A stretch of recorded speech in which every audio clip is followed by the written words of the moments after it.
everyone, and welcome back to the Real Science of Sport podcast for the final time of these Tokyo 2025 World Athletics Championships. It's been a hell of a journey over the course of 9 days of athletics from Tokyo. Gareth Davies, who you'll hear from very shortly, and I have been doing our best to dissect and analyze and explore behind the scenes or behind the performances of what has happened in Tokyo. And today is our last go at it. We had, as has become the pattern in Tokyo, some upsets, some confirmations, major surprises, and we are going to explore those for you in this final episode. It's been, as I say, quite a challenge to track with the time zones and the travel and our various work commitments.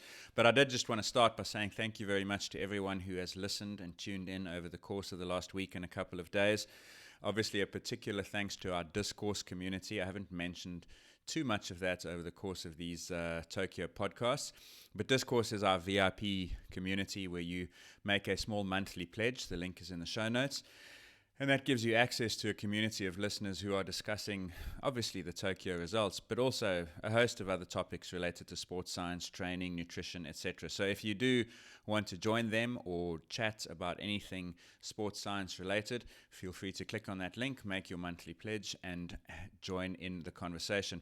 Gareth, aside from the fact that there have been these surprises out of Tokyo, the consistent theme is our inability to accurately predict winners. And the first major track final from Tokyo today confirmed that, because if you'd said to me a week ago, who is the surest gold medal bet in these world champs, I'd have said women's 800 will be won by Keely Hodgkinson. And as has more often than not been the case, we were completely incorrect. Did we get caught up in the hype, do you think? I think we did. Yeah, maybe a little bit, but I mean, going into it, look, Kipyegon obviously in the 1500 is as far ahead as Hodgkinson is of the second placed athlete. But Hodgkinson, and we'll get onto it actually, when she came back from injury and set the world leading mark in Poland in the Diamond League early this year, she's like a second and a half better than anyone else. And last year she was as far ahead of second place. And there was all that talk about going for the world record. And now that never happened because of injuries. And maybe we got caught up in the hype and we downplayed or didn't appreciate significantly enough the potential impact of that injury. And also didn't appreciate that the rest of the field will understand that the standard now is 154 something. And that's what women are going to rise to the challenge of. And that's exactly what happened today. So Hodgkinson didn't have it. It wasn't her best race of the season. It was everyone else's best race of the season. And the result was that she got run out of first and run out of second and ends up getting bronze. But let's not downplay the fact that the winner is Lilian Odira of Kenya, which is, I think, another massive surprise. You would not have picked that going into these championships.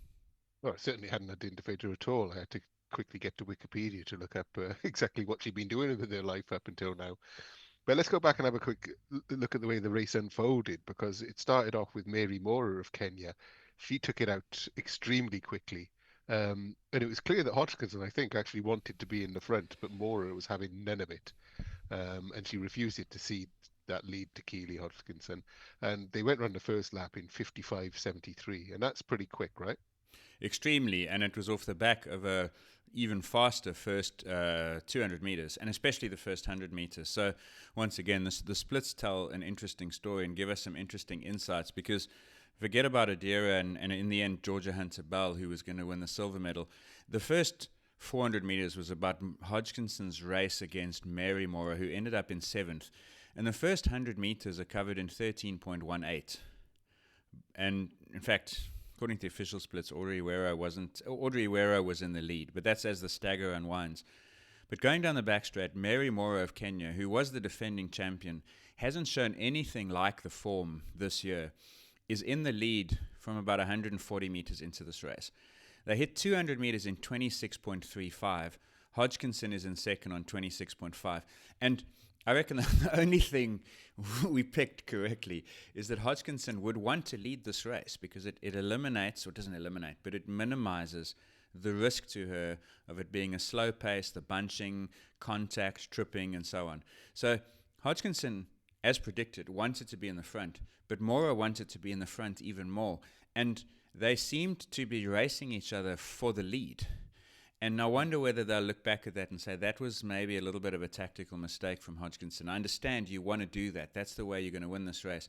But I think Mora disrupted Hodgkinson's plan in ways that maybe don't make a massive difference in the end, but could also, right? I genuinely think there's a psychological and physiological cost to trying to race for the lead, which Mora has all the way to 400 meters, that probably Hodgkinson could have done without. We saw the similar sort of thing, didn't we, in the men's 800 yesterday? Yes. With the two, Wanyoni and Arop, challenging for the lead, and they both seemed to want it. And as we said yesterday, it seemed to push the pace ever faster into some sort of like death spiral as far as it goes for distance running, because the outcome can be horrible if you can't hang on. And that actually is what happened to Mary Mora, I was because going to say in that, that final straight, she ran a season's best, but she was dying a death going down there. So it didn't work for her. But I think it also pushed Keely Hodgkinson right to her very limit. And so when we got to that final 100, she didn't have a lot left. Because with about 200 meters to go, Hodgkinson, she pushes through to the lead and she took it there. And then at the same time, Georgia Hunter-Bell and Odira, they were in third and fourth. And so it went round that back bend. And with 100 to go, Keely Hodgkinson, she had about a meter over Georgia Hunter-Bell. And Odira, she had to come the long way around. As Mora started to die, Odira had to come right around outside her. And that must have cost her some energy and time as well. So she, at that point, I had a look. She was about 4 or 5 meters off Hodgkinson. But her kick was exceptional. And Keely Hodgkinson was slowing down. And also Georgia Bell was holding on, I think. Just holding on better than Hodgkinson at that point. Yeah, and the stats tell the story of what you've said. So first of all, Mary Morrow, who leads the race all the way up to 400 meters. At 500, you'd call her level, because Hodgkinson's 1:10.96 and Mary Morrow is literally 300ths of a second behind. So they are side by side at 500 meters. And at 600 meters, they are level. 1:25.21. They have the same time at 600, but it's from 6 to 7 that Hodgkinson takes the lead. And Mora starts going backwards. And as you pointed out, Mary Mora, of the top 7, she runs the slowest last 100 by some margin. So you're right, the death spiral that you mentioned hits her. Odira has spent most of the race running in 5th, 6th place. She's 6th at the bell. She's 5th with 300 to go. She holds 5th with 200. She's 4th with 100 to go. And she runs by some margin the fastest last 100 meters. Sarah Mora, also of Kenya, runs actually similar time to Odira, but she's coming from way back, so she's nowhere in contention. But of the top 3, Lilian Odira runs the last 100 more than half a second faster than both Hunter-Bell and Keely Hodgkinson. So in hindsight, she's the one who ran the perfect race.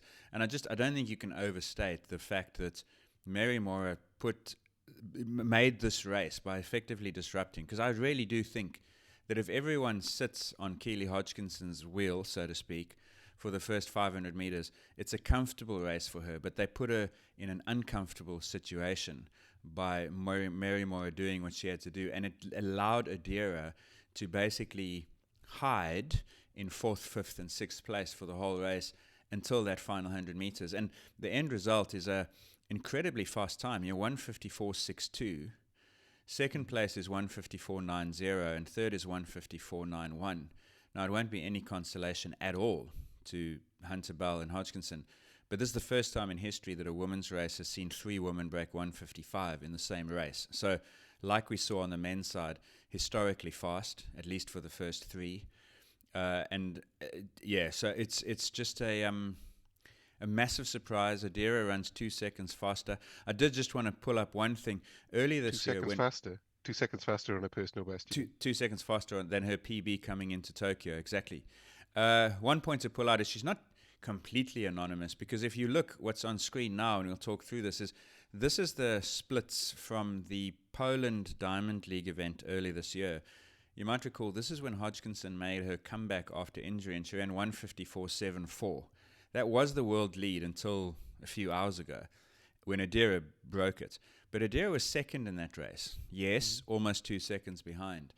But still, when you've shown that you can stay within sight of Hodgkinson, You're not a complete outsider. But the main point I wanted to make is that in this particular race, Hodgkinson, with the relative comfort of not having to jostle against a Mary Mora, goes through 227.2 as opposed to the 26.5. So that's almost a second faster through 200 meters.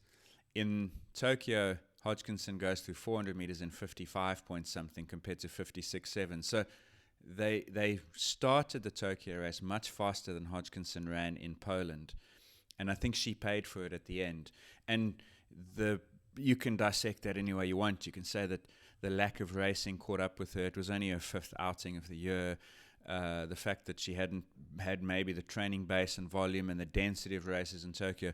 But in the end, I think the headline should be that the championship record, a mid 154, that's never been seen at a World Championships, was good enough to beat the next best athlete. So, it's a major surprise, but it's also good because the event is better off with jeopardy. And we all thought Hodgkinson would walk away with this, and she couldn't. And so now I'm looking much more forward to the next time they race. I think it's better to say Hodgkinson didn't lose it, but Odira won it. Yeah, exactly. I mean, it's 154. No one has ever run as fast in these championships, and these world champs have seen some fast athletes win them, right? Some controversially fast athletes. But Hunter Bell, I mean, what a run from her. That was her personal best, 154.90. Can do no more than that. You can do no more than your personal best, can you? No, exactly. So in the end, a surprise, but maybe one, as you said at the outset, of our own making, because we expected it to be too easy. And it actually puts in context, when you look at the likes of Kipyegon and Lyles and Duplantis and all these athletes who win these world titles and Olympic titles over and over and over in their events, it makes you realize it's not nearly as simple as it seems, because Hodgkinson has now lost more than she's won, despite looking like the dominant force in the event. Mm-hmm. So let's have a look at the other big track event. Well, there were plenty of big track events. There were plenty of finals today in the relays, but the individual men's 5,000 meters, and it was so difficult to pick a winner in this. But so it came to pass that there was a bit of a redemption arc with Cole Hocker taking gold, Kimeli taking silver, and Jimmy Gressier, who got a gold in the 10,000 meters, he took bronze in the 5,000 meters. So a great tournament for him. But go back to Cole Hocker. I tried to jinx him. and didn't do so, because halfway through the race I said to you that Hocker's gone. He's never going to win. Well, to be fair, not halfway through the race so much, with about 400 meters to go. Okay. I thought he came from well, we'll have a look at the race here, because if I look at the notes I made, it was an odd race because, again, the Americans took it out, didn't they, early on? Yeah, exactly. It was the first time. Let me just get rid of those so people watching it can see it. It was the first distance race from these Tokyo World Champs that was run anything like aggressively. You think back to that men's 10,000, the men's steeplechase, even the men's 15. I know there was a leader, but he didn't really do any damage to anyone in that race. This was the only time in the Tokyo men's distance races that we've seen any athletes go to the front and actually press in a way that put athletes in trouble. Now, not major trouble, but it was a long line, and that's when you know there's some pressure on at the front. And that was the Americans doing. It was Fisher and Young who clearly had decided before that they didn't want this to be 13:30. And so we see the first kilometer, and this is where I do want to pull those splits up just to go through those. And we're looking obviously at the top three here. So if we just go forward there, the first K is 2:41.90 for Hocker. So that's not particularly fast. That's 13:20 pace. But then they start running the second, the third kilometers are sub 13 tempo. And that's pretty significant in those conditions. So it ends up, incidentally, creating a winning time under 13 minutes. For the first time, I think I made a note that in 2019, the 5K was won in under 13.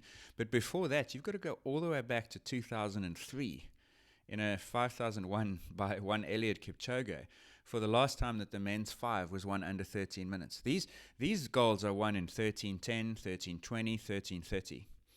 So I can't fault the tactical approach, because if you've got fast 1,500 meter guys like Hocker, like theoretical Ingebrigtsen, and we'll talk about his race in a moment.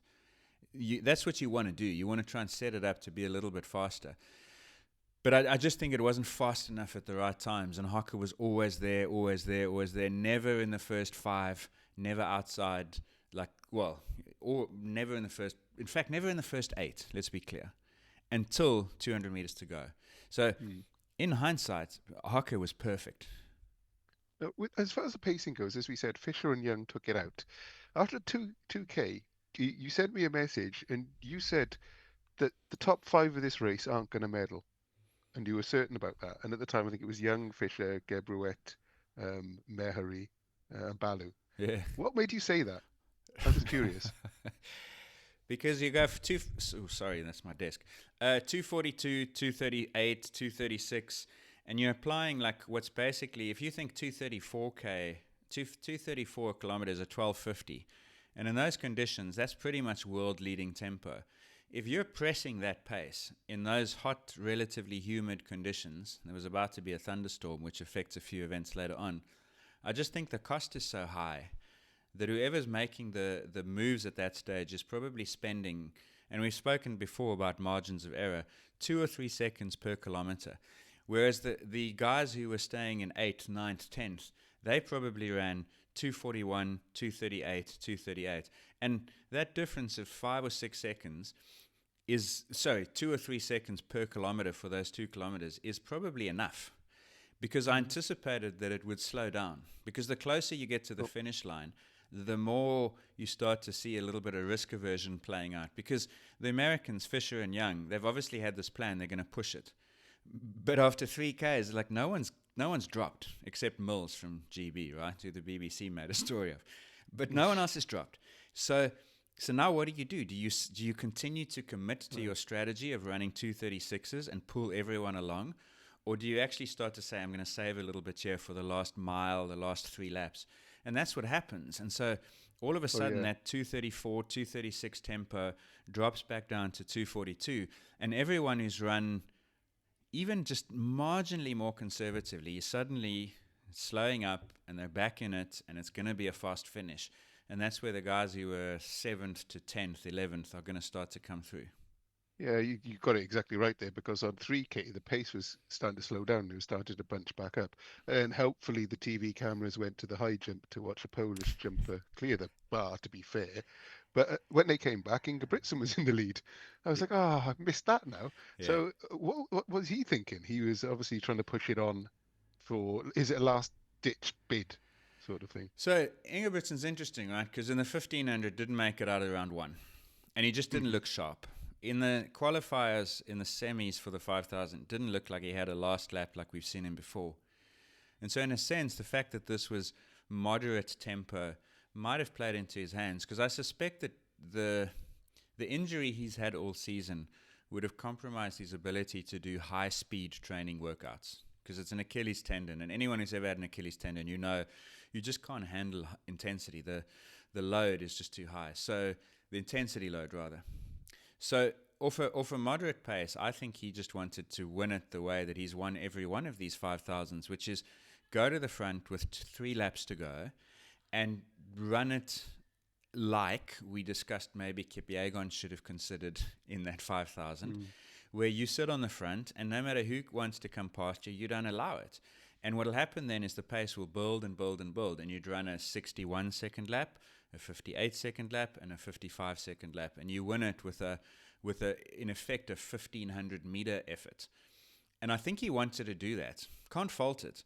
The problem is he just didn't have the gunpowder for it, because if you watch it again, with about 450 meters to go, coming up to the bell, he just all of a sudden gets tsunamied from behind, and 5 guys pass him within 50 meters. Within 100 meters, he's 9th. Yeah. And if Ingebrigtsen is anything like the athlete we've seen in the last 5 or 6 years, no one was going to come past him with 500 meters to go. So I think his intent was right, but he just didn't have the hardware to back up his intentions. Mm-hmm. Well, coming down to that last, Ingebrigtsen was spat out the back, and at the bell, I went back and I looked at where Hocker was, and he was 12th at the bell. Yeah, which you can see on the screen here now. So that shows you that every 100 meters. So you want to find the 46th one, and you can see exactly that. He's Mm. 12:05:68 in 12th place at the bell, exactly. And then he comes on the outside, doesn't he, on the back straight, running out there in lanes 2 and 3. And he's moving from 300 in. He's obviously making his move. With Gressier was also making his move on the inside, and the eventual silver medalist, wasn't it? Which was Canelli of Belgium. Mm. He was up there as well because I think Gebruet, or was it Mahari, was still there but started Uh, to fade. yeah, good question. It was one of the two. I I think think they it was, knew that they needed it to be lively because actually we didn't mention when the US athletes Fisher and Young were in the lead, it was Gebrewet who was actually alternating mm, with them. So I think they all recognized that they wanted this to be fast. And as I said, Ingebrigtsen has won his world and Olympic titles in 13:10s, 13:15s. Today was 12:58. So they had the right intention. I just don't think they timed it right. I think, yeah, when you go 13-minute pace and then you slow it up to the fourth kilometer, you bring everyone back into it. And then the final K today was like 2:26, which is not spectacularly fast, but the last 300 was. yeah, the last 300 from Hocker, he did a 13:11, 12:99, and a 12:51 to finish. So he's actually getting faster and faster as he goes through the line, and he deserved that victory. Yeah, hard to fault. Um, and to be clear, I mean, he was, as you said, 12th with 400 to go, maybe 10th with 300 to go, 5th with 200. And yeah, when you see the 1500-meter guy, and you know he's a fast 1500 guy finishing wise on your shoulder with 200 to go, the race looked like it would be over there. And none of those distance guys had what it took to hold him off. Hmm. So that's Yeah, that's an interesting one. It's the first global title Ingebrigtsen hasn't won in some time, but it stays in the 1500-meter camp, as it were. And yeah. it's a real fascinating one for the 10K and the 5K specialists to deal with. Is how do you win a championship race against someone who has that ability? They tried. It's just that when it bunched all back up on about 3K, Yeah, it gave them the opportunity. Yeah. exactly. Couple Okay. couple points on that. So think back, 3,000 steeplechase was, in fact, 1,500 was won by which country? Portugal. Yep. Steeplechase. This trivia time. New Zealand. Yeah, 5,000 USA. Was it 10K 5? Oh yeah, just talked about it. 10K France. was So Gracia. when last did we see not a single track distance title go to an African nation? In the men's. Yeah. The women are smashing it. We'll get to the women's in a moment. Park that thought. But when last did the African men's nation not win a gold over distance runners? Wanyoni's the only one, which is pretty interesting. So that tells you there's been a shift. On the women's side, the opposite: 800, Kenya; 1,500, Kenya; Kenya. 3,000 steeplechase, Kenya; 5 and 10, same athlete, Chebet, Kenya; marathon, Kenya. First time ever that every Clean single sweep. distance title has gone to the same country, and that's Kenyan women. Wow. So Do you it's remember just you thought Kenya were having a bad time well, early the on in the men, week? the men are, but the women, that at that point, to be fair, Chepchirchir was the only gold medalist, but Kipyegon was always going to win that, and Chebet was always going to win too as well. But it's Wow. interesting to think that it's never ever happened before that a nation has won every single distance event. Yeah, In that's yeah, pretty incredible. Yeah. yeah. Well spotted. Do you work that out on your own? Have you seen somebody tweet it? No, it was just occurred to me because I just in the past it's happened that you've had 4 out of the 5. But the marathon would go to Ethiopia, or there was a period, for instance, where Kenya wouldn't win the 10K and the 5K because they had Ayana and Gide from Ethiopia winning those. But Chebet and Kipyegon now give them almost two certainties. The 800 was a surprise, and that was what triggered me to look and think about that. But yeah, so but whereas the Kenyan men is a different story because they didn't medal in the 5 or the 10. They picked up a couple minor medals in the 15 and the steeplechase, and then of course Wanyonyi in effect Mm, redeems the men's championships from the Kenyan perspective. So, but their women are exceptionally strong relative to their men. indeed. Okay. Well, actually, the Kenyans men they raced overnight as well in the 4x400 because we're going to This get is into the so weirdness of stupid. today's relays, and it was weird. So overnight, yesterday I mentioned that South Africa might be appealing because Jacob's butt knocked them off course. and they were given a chance to qualify if they ran 38.34, I think it was, in the men's 100 meters on their own in the same Yeah. lane as they ran yesterday, which is really odd. And if they beat this qualifying time, they could join in the final in lane 9. But unfortunately, they ran a 38.64, so 3/10 of a second out. So they failed to make the final. At the same time, in the men's 4x4 100 meters, the US raced Kenya in some sort of weird playoff, with the winner getting entrance into the 4x400 because apparently they'd been impeded by somebody. Makes Zambia, yeah. no sense to me why South Africa had to do a time trial. And I'm telling you now, USA were gifted that because it was the USA.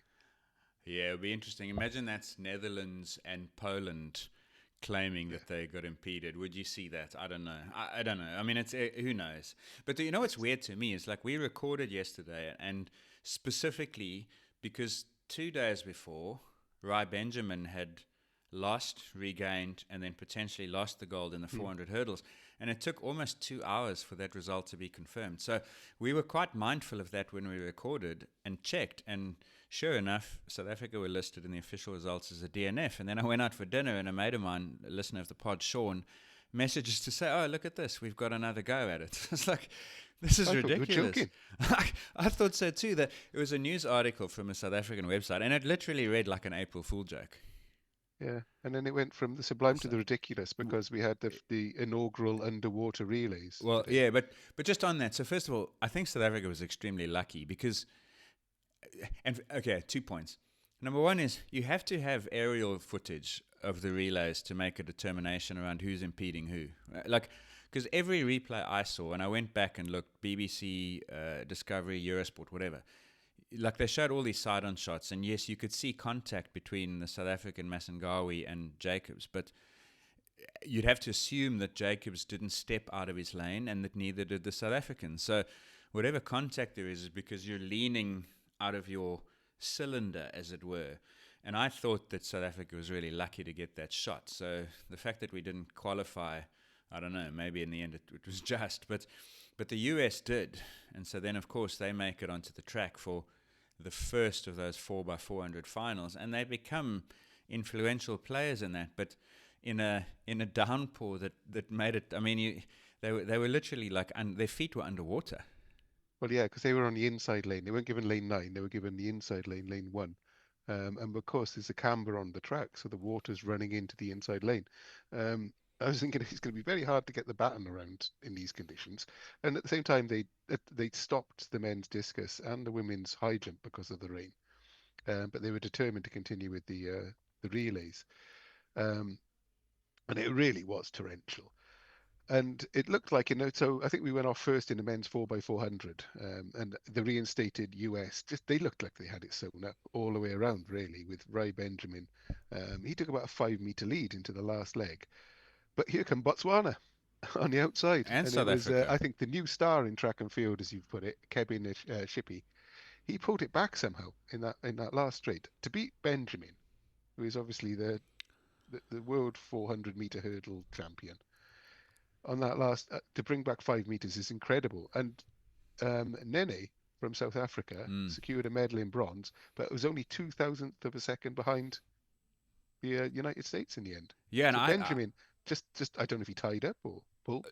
No? well, okay, so there's so much going on here. So first of all, this is the result. Now, for the most part, World Athletics have provided quite good stats, but twice they've let us down. The one was in the men's 10,000 because we got no splits after 2.5 Ks. So I couldn't tell you how fast Jimmy Gressier finished that race relative to Hocker in the 5. I wanted to, but I can't. And the other one was here. So South Africa doesn't have any split times in this race. But you can see they're locked together with the USA 2:57.83, which is 700ths behind Botswana. So this was a hell of a race. This is like, I reckon, behind that men's 800 that we saw yesterday, this was maybe the men's race of the championships. It looked to me like South Africa had caught the USA, and then eventually on 2,000th of a second, they hadn't. But you can see USA led the whole way through, mostly by virtue of a 44, the faster first leg by more than half a second on the US, on Botswana. In the second leg, the Botswanan came up. I said to you at the time, the Botswana are going to blow this because it was a classic manifestation of starting the first 100 too fast, too desperate to get into the lead, and he paid for it at the end. Couple points. Wade van Niekerk ran the third leg for South Africa. Looked like a guy who should have been in the individual 400 instead of the 200. I felt like he was in the wrong individual event because it was an exceptional leg. He was level with Belgium, and they were 10 meters behind. And by the finish line, he was 2 meters behind Botswana and US. So I don't know what split he ran. I would have loved to see that, but we don't, unfortunately, get that. But then, as you say, the big story, and I think Kebinatshipi is a name I would not have told you I knew before these championships. But he won the 400 title, leading the whole way. He won the semi-final in a world lead, which he then bettered to win the final. And he's now anchored the leg against the 400-meter hurdle champion. And Benjamin, I think, is one of the best 400-meter guys in the world, too. So that, and he's 21 years old. We spoke about that when he won that individual title. So that is a guy who, if he stays healthy and motivated, he will be a superstar of track and field. Because it was an unbelievable performance. Let's hope so, because we were saying at the 400 meters it felt like there were no stars and we were in a bit of a rut, and I think he's about to pull them out of that 400 meter rut. Because the one thing, just sorry on that, was whenever you watch a 4x4, you always look, does the guy start too fast? Benjamin looked to me like he was deliberately running it conservatively for 200 meters. He didn't look, to your earlier question, I don't think Benjamin tied up. I just think Kebinatshipi was simply better by 5 meters in the last 100 meters off a sub-max first 300. And it's, I don't think, I'm surprised Benjamin didn't hold off 5 meter with a 5 meter head start, but Kebinatshipi, and then he caught him up. So maybe he just wasn't good on the day. It was one of those lean into the screen and shouted it sort of races. Yeah. I mean, I was. Especially, your boys, they got a medal in the end. Well, we said it was the only chance. We didn't know that at the time we still had a 4x1 viable shot as well. But yeah, it was the only chance. And I mean, in the end, that was... Van Niekerk ran a hell of a leg there. I know we don't have the stats. I really wish we could. I would not be surprised if Van Niekerk ran the fastest leg of that entire race of any team. Okay, well, the rain continued to fall as we moved on to the women's 4x400 relay. As exciting as the men's was, this was about as standard and tedious as they come. The US, they parachuted in an entire new team from the heats. Not a single person remained. Yeah. In the women's. So obviously Sydney McLaughlin-Levrone was in as well. There were huge gaps. The US won it easily from Jamaica, with Netherlands in bronze medal place. The only question is whether really Femke Bol would catch Price's Jamaica on the last lap, and she couldn't. It ended up pretty much going around as a procession. So a bit of a shame from the excitement to go to that. But it's another medal for the US. Yeah, I mean, like they showed on the screen distances between first and second and third, and I reckon after 600 meters, they could have stopped this race, and the result wouldn't have changed, not one position. No, it was. And neither did the gaps. It was crazy. Like nobody caught up to anyone, and there was no drama at all. It was just, as you said, a procession of 1, 2, and 3. So yeah, US. I mean, but even there, what would it take to beat a team that's got like one athlete who literally is 2.5 seconds faster than everyone else?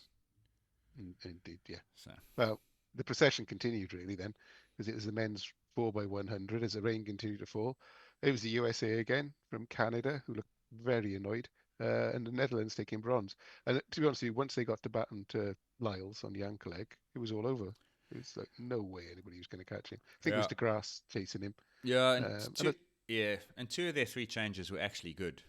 Down the back straight at the 200-meter mark, it was a little bit clumsy, but the US looked clean. And if the US is clean, like how are you beating them? Because they got Bednarek and Lyles and Coleman starting. There's no one else who can come close, except for, of course, Jamaica, who had the two or three podium finishes. In fact, first and second, but didn't get the baton around yesterday. So this was an anticlimax to finish, because of course the women's race was just before it. But yeah, this was an anticlimactic final track goal to me.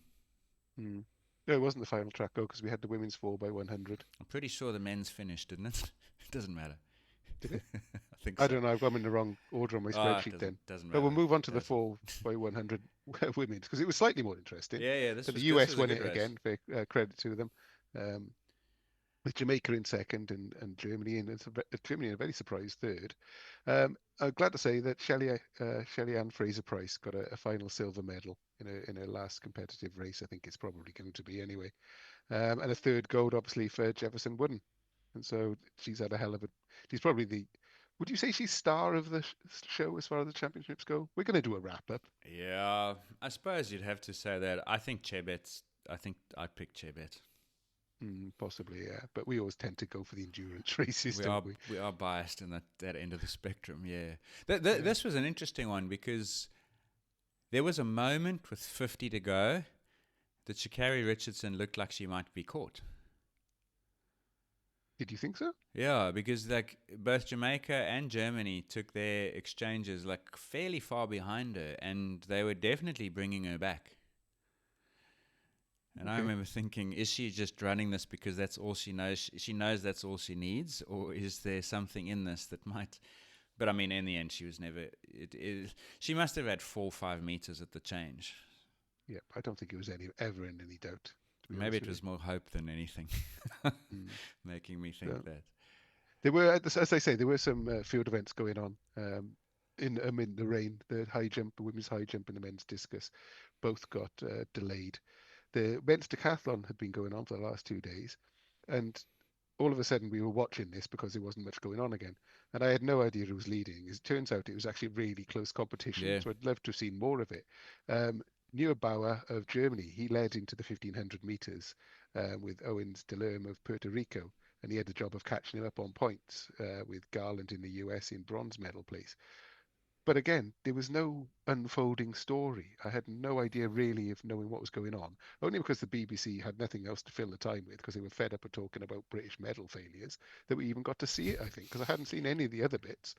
Um, so again, you talked about it in the heptathlon. There's got to be a way of improving the storytelling behind these. How, I don't know, but I don't get paid to work that out. So yeah, like they are, as we say, objectively among the most impressive athletes in the world, and they are an afterthought in the way that it's covered. So not the way they run the 1500 meters because these are big guys. And yeah, they obviously, it's not their favorite event, is it? no, no. So that what was the 1500 meter time? I didn't take note of I that. haven't got a clue because the results pages have gone absolutely nuts on the website. Everything's changed now. They've decided to change the formats at the last minute um, on the website. I think it's probably because it's struggling with the Oh, you're quite right. as it I has can all week see that decathlon. they have. Yeah. Um. Yeah, we said it yesterday for the heptathlon when we discussed that. So there's no point playing it over again. But basically, the the event you think about, like, remember when the men's 10,000 happened and you said you're not surprised that I don't want to do it anymore because it takes too long to develop, and so for sort of 28 minutes you're sort of watching a setup and then you get 3 minutes of excitement at the end.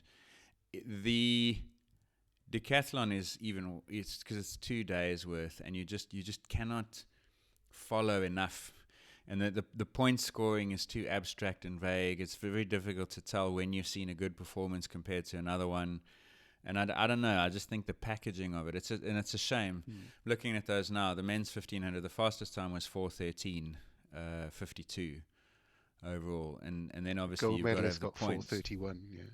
But it's just watching them go around. They obviously hate running the 1500 because they're power athletes as well, aren't they? Yeah, exactly. So yeah, as you say, in the end, the Puerto Rican athlete who needed to catch up ends up running a really good 1500 meter race, and he runs in 4:17.91 compared to 4:31. So do the maths on that. That's 14 seconds, just about, which isn't enough to make up the deficit. It's almost 100 points better than the German Neugebauer, but the advantage going into the race was well more than 100. So in the end, he's losing it by 20 points. And it's just yeah. Look, we're not doing it any favors by discussing it in this way No. either. But it really needs to be repackaged, I think, so that these athletes Mhm. get a little bit more credit for what they're actually doing over 2 days. Because the problem is So, most people only watch them do the event that, let's face it, they are the worst at. yeah. Anyway, the women's high jump Good was going competition. on, which that got, as I Mm. say, postponed. They done some jumps and then they came off because of the rain, which I think really affected some of the the jumpers, because all of a sudden nobody was really like clearing the bar anymore. So gold was won by Nicola Oli-Slagers of Australia with a 2 meter jump, beating Maria Zodzik of Poland. And on countback, that was a personal best for the Polish jumper. And then we had a shared bronze with Mahuchik and Topik, both clearing 197. So I think probably favourite, I would have said, won that in the end for Australia. Yeah, because of the season, Mahuchik obviously is the Olympic champion twice and the world champion last time and the world record holder in the intervening period, but hadn't been in 2025 at the level that we'd seen from her in years before. So if you look at Oli Slagers, this is her first outdoor global title. She won the world indoor title this year in Nanjing, and she'd done the same thing in Glasgow the year before that. But she was previously fifth in 2022, third in 2023.